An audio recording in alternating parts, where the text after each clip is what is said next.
সত্যদিন প্রচারে RNYTC Islamic TV. বঙ্গবন্ধুর কন্যা মাননীয় প্রধানমন্ত্রী শেখ হাসিনা, আমি আপনার জন্য মামুনুল হক শাইখুল হাদিসের সন্তান এই যুগে সেই ভূমিকা পালন করতে চাই। আমি আপনাদেরকে একটা হাদিস শোনাই। আমার এই হাদিস ওলামায়ে কেরাম বিশেষভাবে শুনবেন। আমার এই হাদিস, আমার আজকের বক্তব্য শাসক বর্গের ঘনিষ্ঠ ব্যক্তিবর্গ যারা আছে তারা শুনবেন, লক্ষ্য করবেন, বুঝবার চেষ্টা করবেন। আমাকে পছন্দ না হলে যেই হুজুর পছন্দ হয় সেই হুজুরের কাছ থেকে হাদিসের ব্যাখ্যা শুনে নেবেন। হযরতে আমিরে মুআবিয়া রাদিয়াল্লাহু তাআলা আনহু, তিনি একবার জুমার দিন খুতবা দিতে দাঁড়িয়ে একটা কথা বললেন। আল মালু মালুনা ওয়াল ফাইউ ফাইউনা। দেখো, এই যে রাজ্য ধনভাণ্ডারের যে মাল, সেটা আমার মাল, আমাদের সম্পদ। এই গনিমত, এটা আমাদের সম্পদ। আমরা যেভাবে ইচ্ছা সেভাবে বন্টন করব। প্রথম জুমায় হযরত আমিরে মুআবিয়া এরকম একটা ঘোষণা দিলেন, সম্পদ আমার, এই রাষ্ট্রীয় ধনভাণ্ডার আমার, আমার যেভাবে ইচ্ছা আমি সেভাবে বন্টন করব।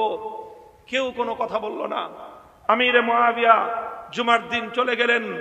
পরের জুমায় তিনি আবার দাঁড়িয়ে গেলেন, আবার একই ঘোষণা দিলেন, আল মালু মালুনা ওয়াল ফাইউ ফাইউনা।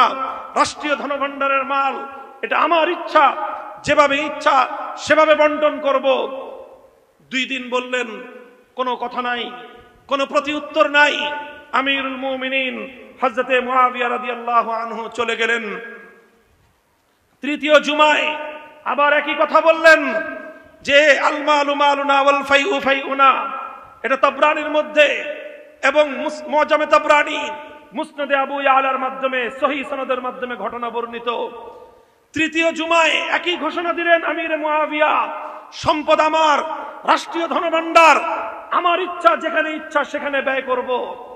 তৃতীয় জুমায় এই কথা বলার সাথে সাথে একজন সাধারণ মুসল্লি দাঁড়ায় গেল, দাঁড়ায় বলল, না, সম্পদ রাষ্ট্রপতি আমিরুল মুমিনিন, বাইতুল মালের সম্পদ আপনার একার নয়, রাষ্ট্রীয় ধনভাণ্ডারের সম্পদ আপনার একার নয়। এ সম্পদ গোটা মুসলিম বিশ্বের সমস্ত নাগরিকদের। যেখানে নাগরিকদের স্বার্থ হবে, যেখানে জাতির স্বার্থ হবে, সেখানে ব্যয় করতে হবে। নিজের ইচ্ছা এবং খেয়াল খুশি মতো ব্যয় করবার কোনো অধিকার আপনার নাই। হযরত মুআবিয়া তৃতীয় জুমায় যখন ওনার এই বক্তব্যের প্রতিবাদ হলো, তিনি বসে পড়লেন। হযরত মুআবিয়াকে তো চিনেন, মুসলিম বিশ্বের প্রতাপশালী শাসক। হযরত ওমরের যুগ থেকে, হযরত ওসমানের যুগে, হযরত আলীর যুগে দীর্ঘ সময় মুসলিম বিশ্বের গুরুত্বপূর্ণ এলাকার ধারণকর্তা ছিলেন। এরপরে তো তিনি নিজেই শাসক হলেন। সেই আমিরে মুআবিয়া দোর্দণ্ড প্রতাপশালী, মুসলিম বিশ্বের অন্যতম রাজনৈতিক প্রজ্ঞাবান ব্যক্তিত্ব। হযরত মুআবিয়া এই ঘটনার সঙ্গে সঙ্গে বসে পড়লেন, ঘরে ঢুকে গেলেন, নিজের খাস কামরায় ঢুকে ওই যুবককে ডেকে পাঠালেন, যুবককে ডাক দাও। গোটা মসজিদের মানুষ থরথর করে কাঁপতেছে, না জানি কি হয়। যুবককে তলব করে নিয়ে গেলেন আমিরে মুআবিয়া।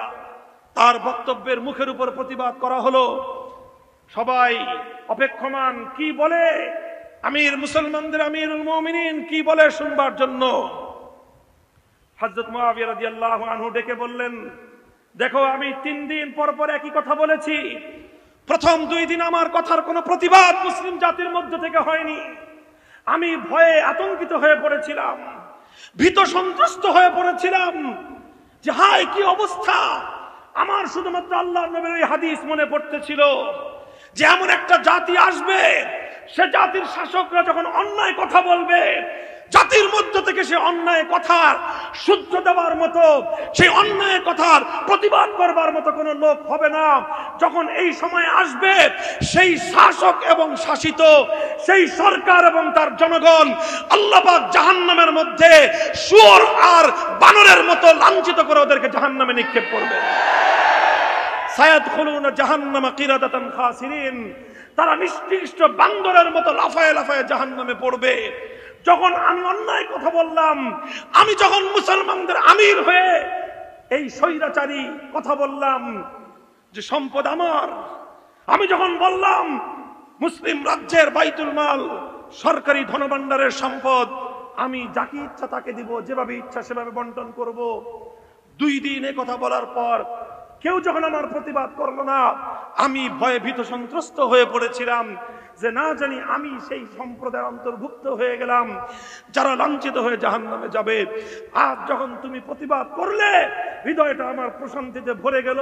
হে যুবক, আমি তোমার কৃতজ্ঞতা আদায় করি, কারণ তুমি আমার অন্যায় কথার প্রতিবাদ করে প্রমাণ করে দিয়েছো মুসলমান জাতি এখনো পথভ্রষ্ট হয় নাই।